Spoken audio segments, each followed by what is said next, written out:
নমস্কাৰ, আপোনালোকে চাবলৈ আৰম্ভ কৰিছে আৰকে নিউজ।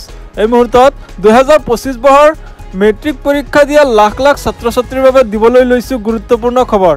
আজি 10 এপ্ৰিল আৰু ইতিমধ্যে বহু নিউজ চেনেলত প্ৰকাশ পাইছে যে আজি হাইস্কুল শিক্ষান্ত পৰীক্ষাৰ ফলাফল ঘোষণা কৰা হ'ব। কিন্তু আজি ঘোষণা নহয় মেট্ৰিকৰ ফলাফল। মেট্ৰিকৰ পৰীক্ষাৰ ফলাফলক লৈ যিসমূহ বাতৰি প্ৰকাশ পাইছিল সেই বাতৰিসমূহৰ অন্তত অৱহত স্পষ্টভাৱে ঘোষণা কৰা হৈছে আসাম ষ্টেট স্কুল এডুকেশ্যন বোৰ্ডৰ ফালৰ পৰা যে আজি ঘোষণা নহয় মেট্ৰিক পৰীক্ষাৰ ফলাফল।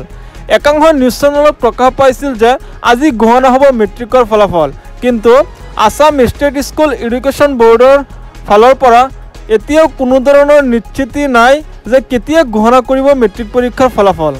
ফলাফলৰ পূৰ্বে জাননী দিয়া হ'ব বুলি ঘোষণা কৰিছে আসাম ষ্টেট স্কুল এডুকেশ্যন বোৰ্ডৰ ফালৰ পৰা। আৰু যিদিনা ফলাফল ঘোষণা হ'ব সেইদিনা ৰাতিপুৱা বা তাৰ আগৰ দিনাই জাননী দিয়া হ'ব বুলি ঘোষণা কৰিছে আসাম ষ্টেট এডুকেশ্যন বোৰ্ডে।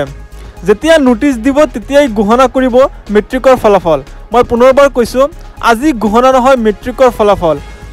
এতিয়া ছাত্ৰ ছাত্ৰীসকলৰ মাজত প্ৰশ্ন উত্থাপিত হ'ব পাৰে যে কেতিয়া দিব মেট্ৰিক পৰীক্ষাৰ ফলাফল।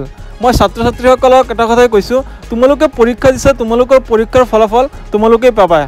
পৰীক্ষাৰ ফলাফলক লৈ ইমান চিন্তা কৰি লাভ নাই। যদি ভিডিঅ'টো ভাল লাগে তেন্তে চেনেলটো ছাবস্ক্ৰাইব কৰি ভিডিঅ'টোত এটা লাইক কৰি দিবা। ধন্যবাদ।